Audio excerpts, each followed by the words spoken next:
primeiro obrigada a Unicef porque voume facer socia, si me aceitan. Ótimo. Porque además como tiña dupla nacionalidade creo que tiña todos os dereitos do mundo e vou a facerme socia a ver se somos era 4.018. O Francisco é o 4.009 Sim. e 8.018. Vale, pois o 8.018 xa é un. Olha, desculpe, é impressionante. 8.018 é exatamente o dobro do 4.009. Vamos já registá-lo para não ver. Isto é uma coisa, isto é até arrepia.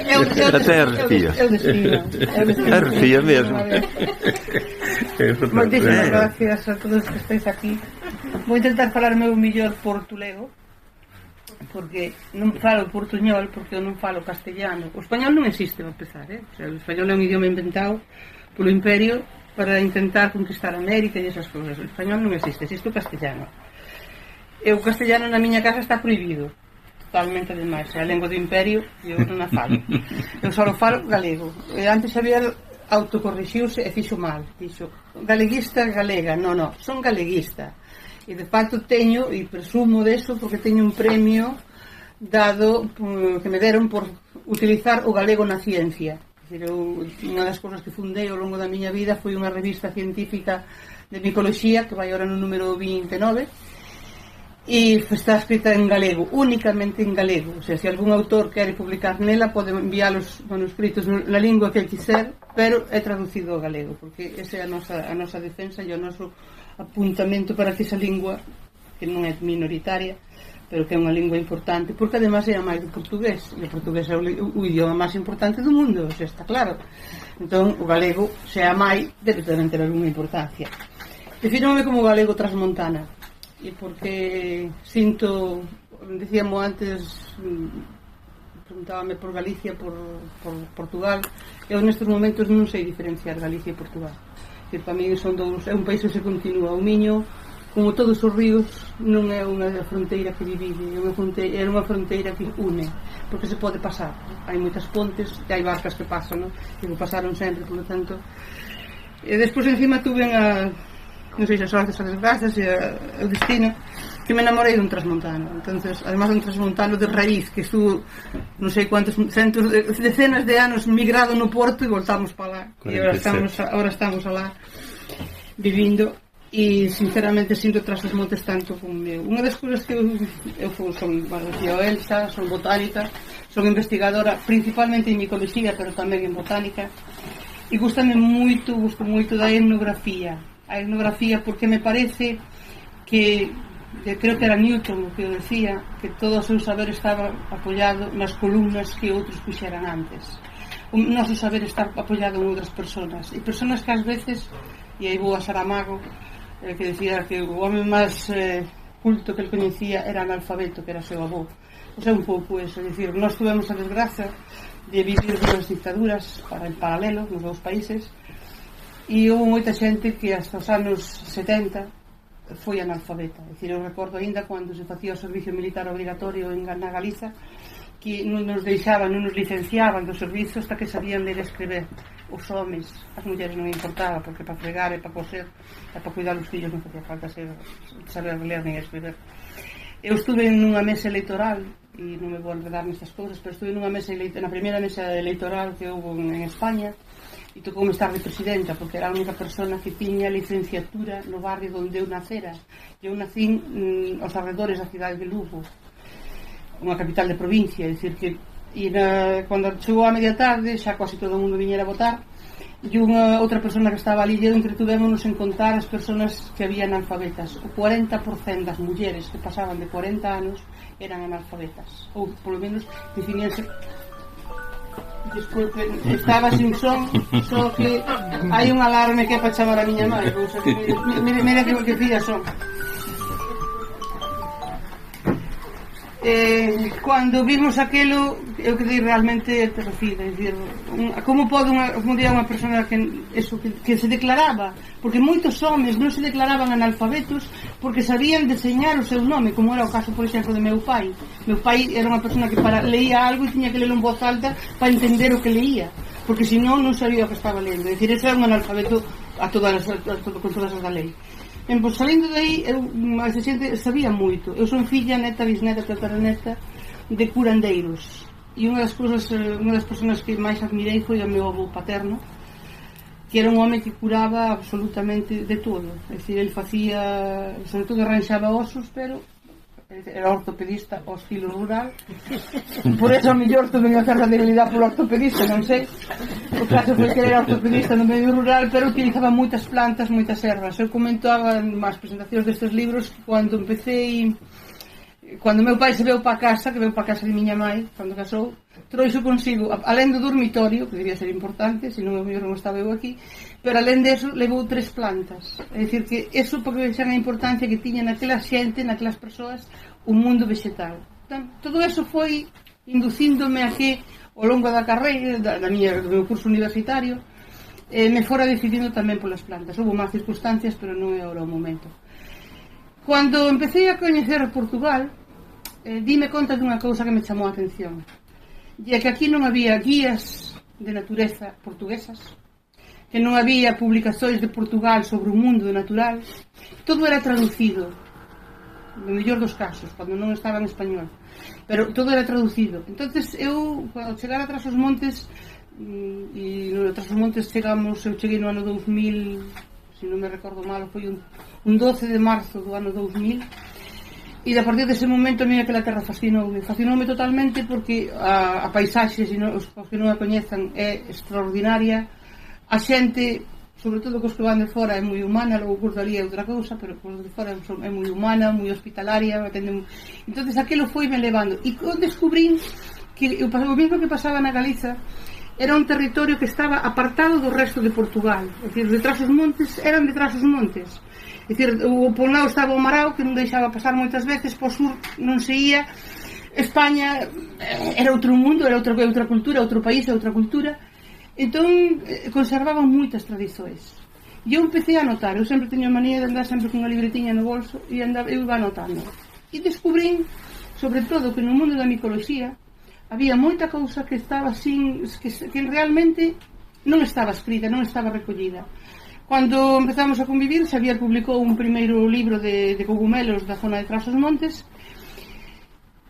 Ben, era un guía realmente, pero eu quería algo máis. Eu quería que non fora un guía, eu quería que foran os cogumelos que a xente dali consumía, é dicir, que saber un pouco aquilo. Entón tuve a sorte de que unha alumna miña, Alessandra Skinner, que deseña moito ben, que ten uns deseños preciosos, e dixen, por que non me axudas a facer un libro de Trás-os-Montes, pero só das especies que a xente come ali?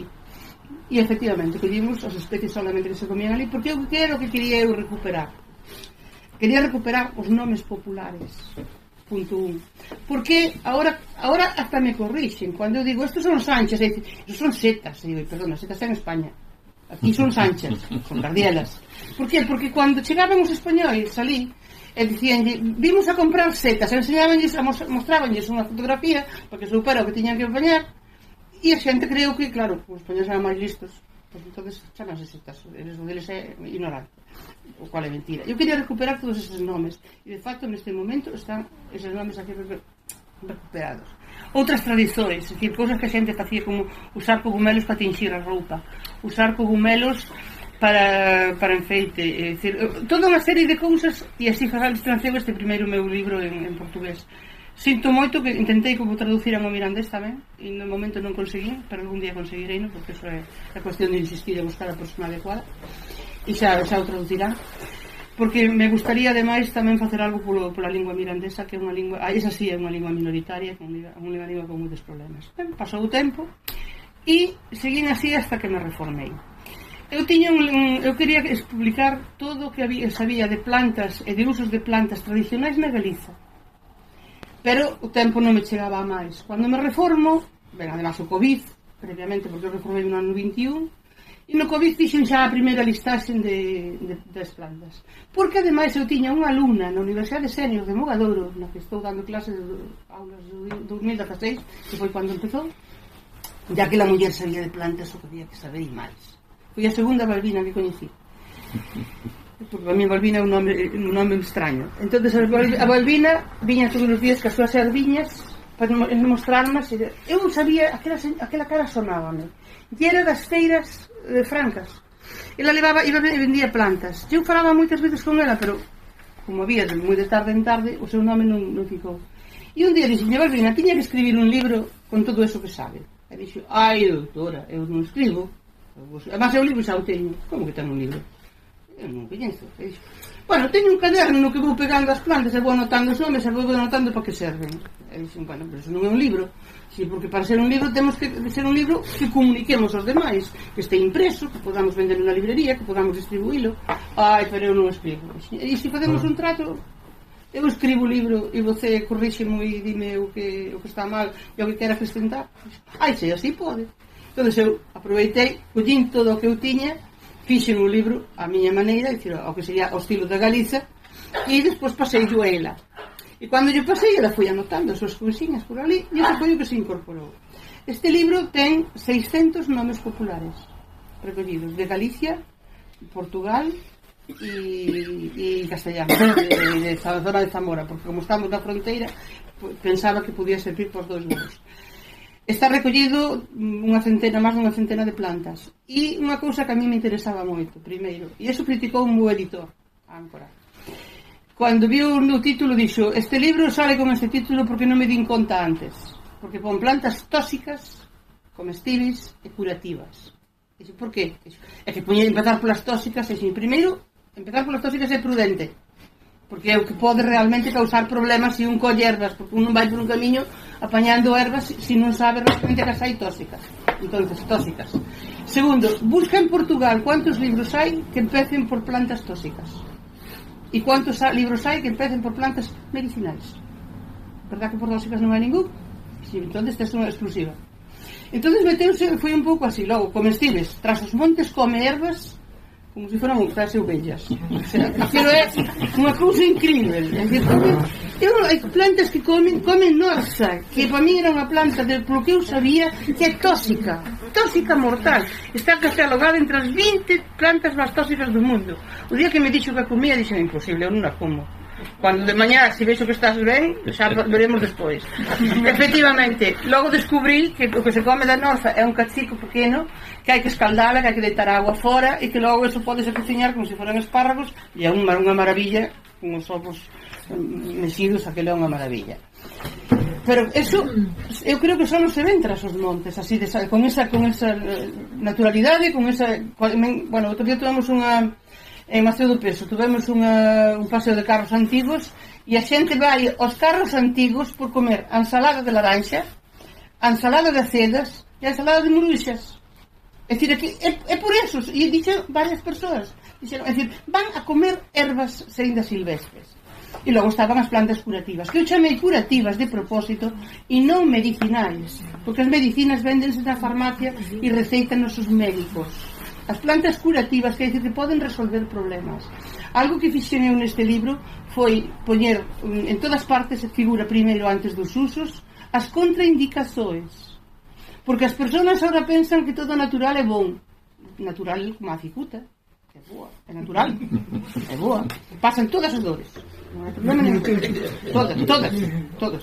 Entonces, é dicir, había que avisar. Eso unha. Cuidado que estas plantas poden ser contraindicadas para isto e isto.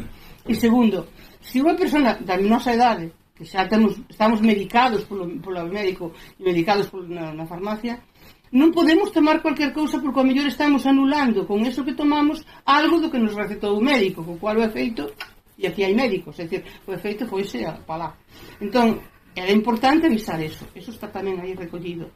Logo hai algunhas receitas ao final de como se prepara un xabón, como se prepara, bueno, pues algunhas cousas dese tipo que tamén, porque eu asistí a 2 cursos de etnobotánica antes de poñerme a traballar con isto e, bueno, por de alguna maneira tiña unha formación e transmitina aí. Eso foi a transmitina.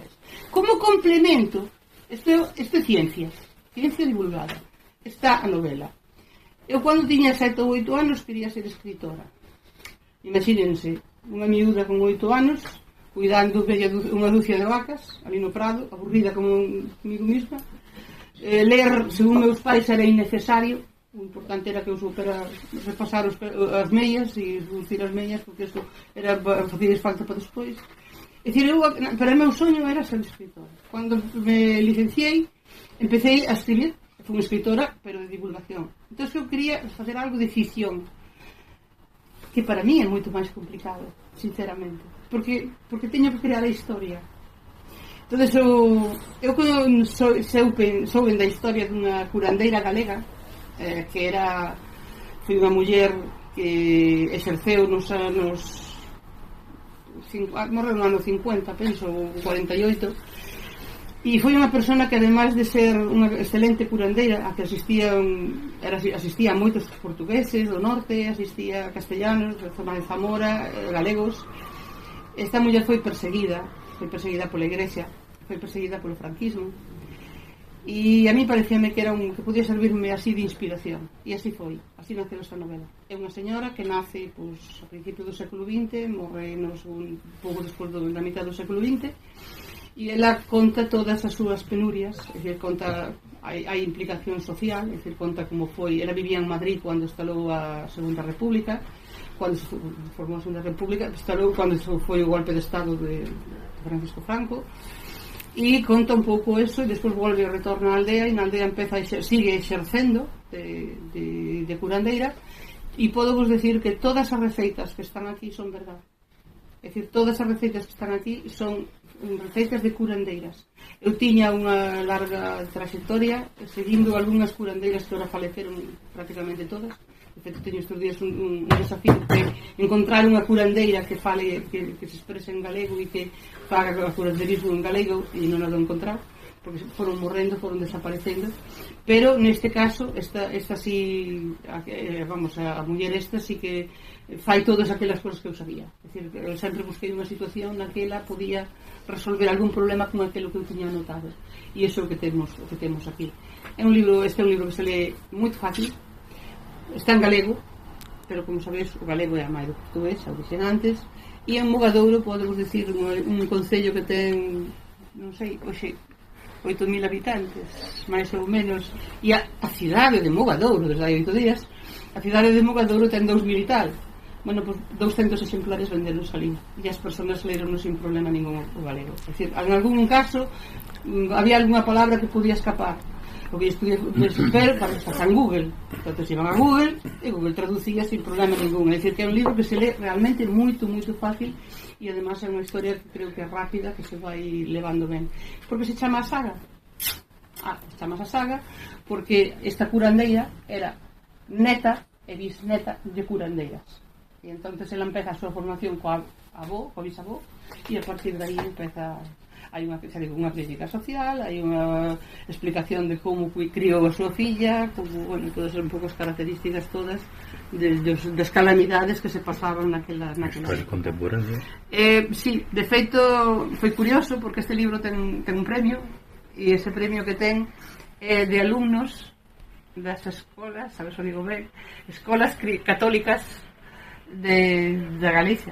Eu, aquea por antonomasia anticlerical desde arriba abaixo, e de repente dan un premio dese tipo, e despois souben que ese fora un libro prohibido nesas escolas, pero a vista de que os alumnos o pedían e o querían ler, introducirse nas bibliotecas. Entonces eles foron os que realmente deron o premio ao libro, porque nele aprenderon un pouco da historia dos últimos anos que non tiñan moita oportunidade de coñecer, e é unha forma de coñecer a Galicia profunda, porque está escrito en galego, pero non é o galego normativo, é o galego meu, o galego de Lugo, o galego que eu mamei, que é un pouquinho diferente ao galego normativo, pero vamos, esencialmente é moi fácil de ler, e podes e aquí estou a vosso servicio para que me preguntéis o que queráis, que si sei respondelo, responderei.